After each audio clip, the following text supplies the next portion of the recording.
Hi, Jim. Are you there? Yeah. Can you hear me? I can. Oh, so nice to get to talk to you, man. Thanks for joining. Hey, how you doing over there? Are you in Brazil? Yeah, Cool, man. far away from here. Okay, last year Leatherwolf released their sixth studio album, Kill the Hunted. Let's start by talking about it. How would you define the album in terms of sound and concept? Um, well, I just like it. I like all the players that played on it. I like um the way it turned out, the way it was mixed, and I like the sound that I got. I think it sounds metal, you know? It sounds powerful, beefy, and there's like no sleeper tracks on it, you know. It's all good stuff. All killer, no filler. Well, you know, that's what you want to do. It's just hard to do when you get to this type of music with progressive stuff that's around guitars, and it's all new guys, so it's hard to keep the Leatherwolf vibe, you know, going, you know, with different guys. I feel that Leatherwolf explores some new musical directions on these records, many instrumental passages, extensive and virtuosic guitar solos, a certain, as you said, progressive character. Do you agree with that? Um, I just think you know, you got Rob Math, who's a phenomenal guitar player. George Lynch played a little bit. Joel Holstra played, and you got Barry Sparks, who's one of the best bass players on the planet. And you got Luke, who's another really good younger guitar player, and you got a good singer that has his own tone, and he's more of a metal singer. You know, he sings more, uh, just more aggressively. You know, so I like it's more my style of Leatherwolf uh, music. You know, my favorite album was probably the first Leatherwolf record because it was pretty much heavy metal. You know. And how was the composition and recording process for this album compared to the band's previous works? There was just less people involved writing it. Jeff wrote a lot of the riffs and arrangements, and me and Robbie sat around and just did all the guitar rhythms, and Robbie did all his leads. Just we spent time on trying to just capture the vibe of, you know, killer guitar playing, you know. And Uh, so you know, the first records I wasn't so much involved with that aspect of things because you know, Carrie, Jeff, and Mike pretty much just did their deal. Then I would get it, and then I would write my parts, and you know, have a couple minuscule opinions about this and that, you know. So this was fully different because I got to take the song and turn it into what I thought it should be. do the main musical influences remain the same as they were since the band's inception, or have more styles being incorporated over the years into the band's sound? Um, I don't. Every record that I participated on is it's always been the same thing. You know, it's never. I mean, been so influenced by what's going on today. You know, when it came to like Road Rage, um, that song was written mainly back in the 90s, 80s. And I just decided to add a little punk element to it, you know, just little more upbeat, a little more thrashiness to it, you know. So that might have been the only song where I started thinking about, you know, some of the thrash metal of today, you know. And what can you tell me about the lyrical themes explored in Kill the Hunted? Um, it's always a personal journey of telling stories about what you're going through, you know. And so I think this record pretty much solidifies that because me and the singer were similar in what we like to write about, you know, and he writes pretty cool stories about problems and resolution, you know. So I kind of like that aspect of, you know, telling a story, you know. How did you feel when you saw the cover of Judas Priest's upcoming album? Well, I thought it was interesting, and I thought I mean, if they were at all in any way, shape, or form influenced by us, I mean, that's like the greatest compliment on the world. But um, I liked it, and it didn't bug me at all. You know, I thought it was pretty cool. Mm. You know, because it's Judas. You know, it's Rob. It's you know, and even the song Panic Attack, I thought it was way cool. You know, I thought it was metal. You know, like their old school stuff. You know, Yeah, it's sure. good. Would you be willing to do a track-by-track commentary on the album Kill the Hunted? Sure. I'll mention the track and you can highlight some aspects of it or comment on something related to the lyrics, the story behind the song, anything that comes to your mind, okay? Okay. The first is Hit the Dirt.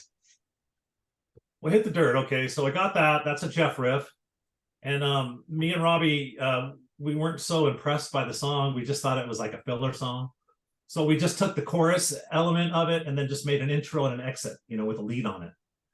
And then Keith wrote that storyline, and I think that one was written kind of about that Vegas shooting thing, you know, at least his perception of it, you know. And as we started working on it and getting it done, and you know, Luke put a lead on it, and Robbie did the end lead. We just thought it was good, and it just turned out better than we thought. It's a hard No, song to play. nobody. Nobody's interesting because it's something that I started working on with Pat Guyton, the bass player that was playing with us before. And then I handed it off to Kerry, and then Kerry came up with the guitar riff, and he had some good ideas about the choruses and stuff. And I liked how I played the drums on it, and you know, my ideas about it. And I was really kind of impressed about Kerry because the riff was pretty cool. You know, it wasn't like a street ready, it wasn't like a calling. It had some a little bit aggro-ness to it, you know. And then Robbie came up with the verse melody. You know, and Kerry didn't really like it because they thought it sounded like George Lynch, you know, Dawkinish, which I didn't get that vibe, you know. And then Robbie came up with the melody for the lead section, and Kerry came up with the chorus, at least the melody for the chorus. So I thought it was a good stab, you know. Kill the Hunted. Kills the Hunted is something I wrote a long time ago, and that song was just like a, you know, the journey of life, you know, trying to, you know, sift the good from the bad and do the right thing and take care of yourself. And I was impressed that it was okay. It's a simple song. I mean, that song came from that Steeler song from Judas. You know, I like that ending with that lead and stuff, and that it's a simple little deal. So, you know, plus I played the guitar at the beginning, you know, and played the rhythms. And so it was the first time I got to play guitar on a track, and it actually worked, you know. And yeah, I thought it was a pretty good job. Only the Wicked. Only the Wicked was something that it was another Jeff riff, and you know, Robbie came up with the verse line. Robbie came up with the melody for the vocals and stuff, and I came up with the words and the storyline because I was, you know, it's when I was writing just stuff, you know. So I just the melody Robbie was humming. I remember I wrote something. I couldn't sleep last night. 1,000 things running through my mind, trying to forget the things that are dragging me down. So it's a cool one because it's, you know, you're questioning your life and yourself, and is it real or is it fake? You know, am I doing the right thing or am I in some fantasy about some junk? You know, so me and Robbie really liked that, and that was the first song Keith came and we were trying to find someone to sing, you know, and we thought he did pretty good. Madhouse. Madhouse, it was a simple song. That was another Jeff arrangement and a riff. You know, it was just a simple song. So a lot of people like it. It just it's average to me. Medusa. Medusa, that was another Jeff riff, and that was I like the drum beat, but it's another song that's, you know, it wasn't one of my favorites, but I thought it was pretty good, pretty well played, you know. The Henchman. The Henchman is probably one of my favorite songs on the record. That's a song that Jeff wrote back in like 1981, but it never made it on the Leatherwolf records. But once again, that's a tricky riff to play that riff well and make that song clean. And we never did it with the original guys because we just never had a chorus, But I always liked the riff, I like guitar stuff, and I'm into that kind of stuff, But to get guys that can play that riff and play it together tight is pretty. It's pretty hard, Evil Empires Fall. That was kind of something Jeff wrote, and he was telling me it was something like a Kill and Kill Again type of vibe, And that was tricky because we couldn't find a chorus, So we went through this chorus, we went through that chorus, we went through this chorus, and all of a sudden at the very end we just threw it all together, and it became pretty cool. The chorus did, And Robbie's playing on that, I think, is pretty good. It's it's a gnarly freaking lead, And Road Rage, maybe Leatherwolf's heaviest song ever. Well, that's a song. It was called Passion King back in the day, And it was already, we had the pieces, and then Jeff just threw it together real quick, and we just punkified it a little bit. And Keith wrote the vocals, and it was done. It was a simple one. Lights Out Again. That's something that was written like in 1999, and I like it. I mean, because Robbie came in with a verse, with a verse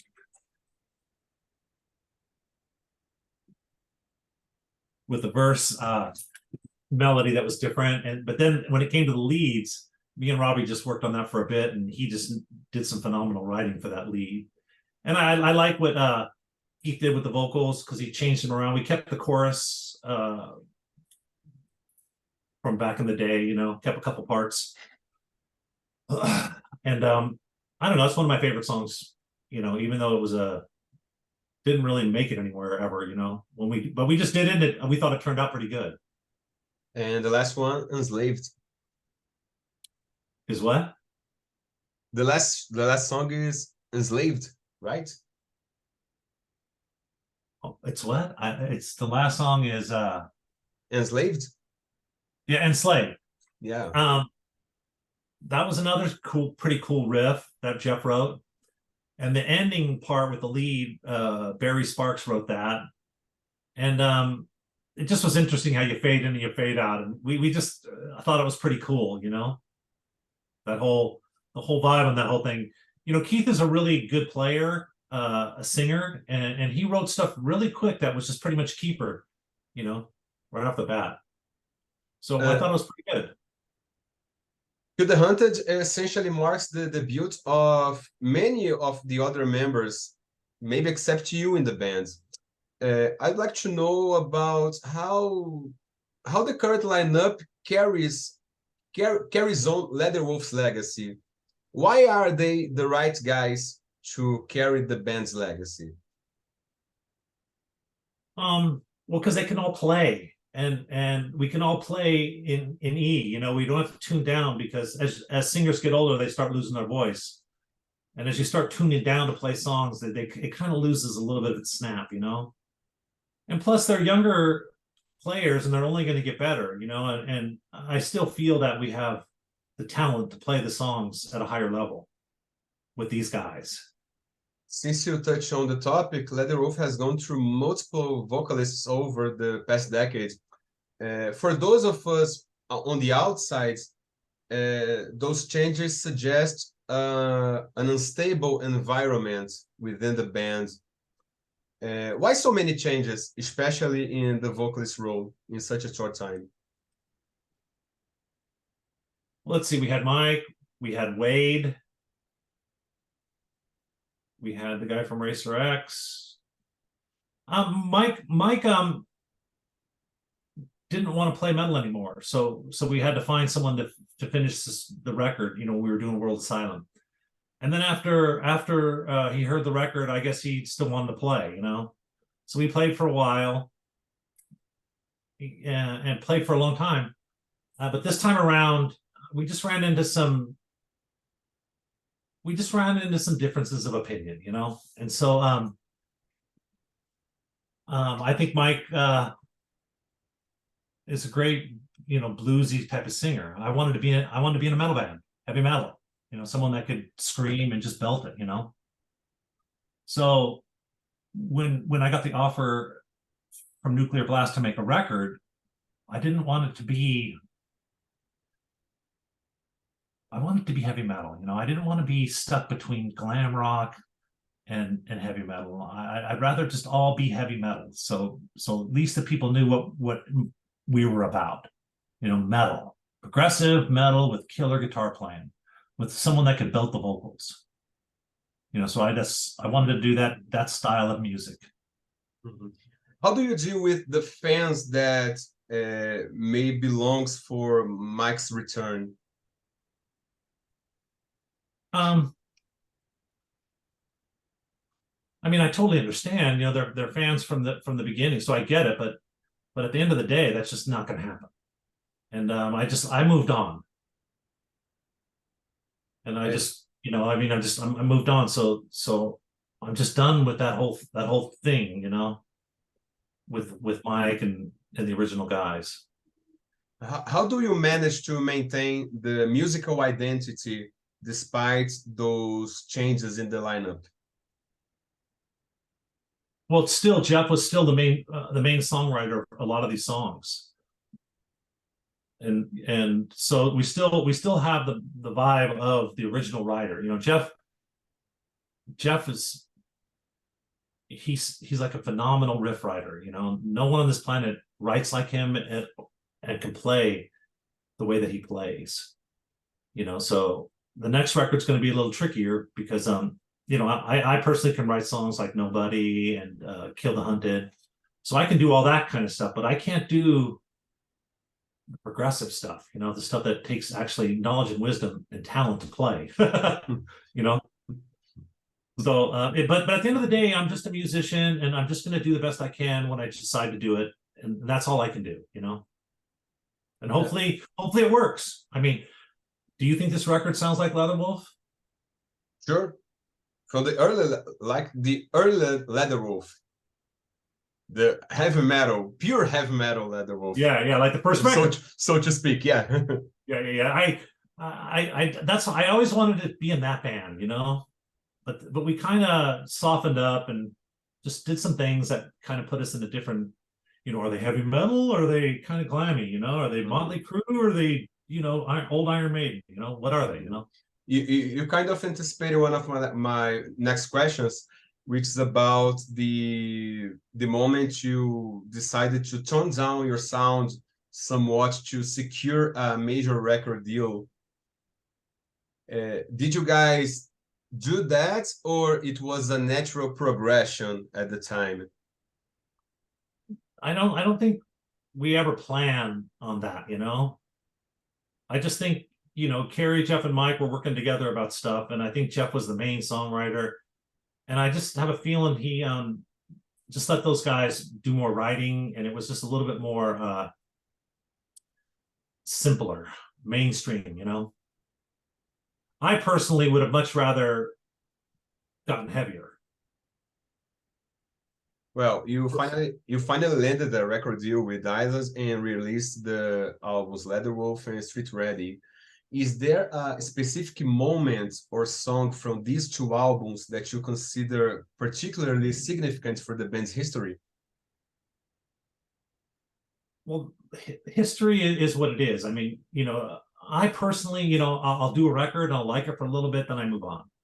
You know, so like right now I like Kill the Hunted. I don't listen to the other stuff, and eventually that'll peter out, and then I'll go write another record.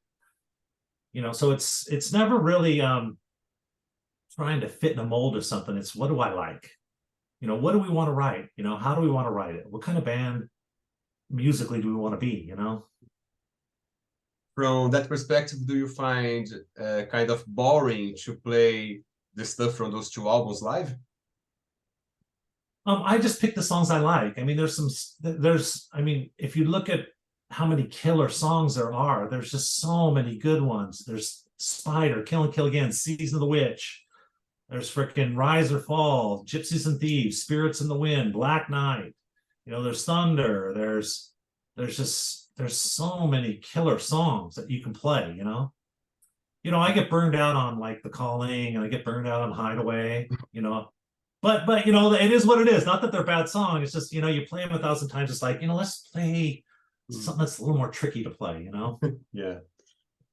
You probably have answered this before, but why do you guys have two self-titled albums? We just never paid attention. We didn't think about it. So that's just being a dumbass. Plain and simple. We didn't think about it.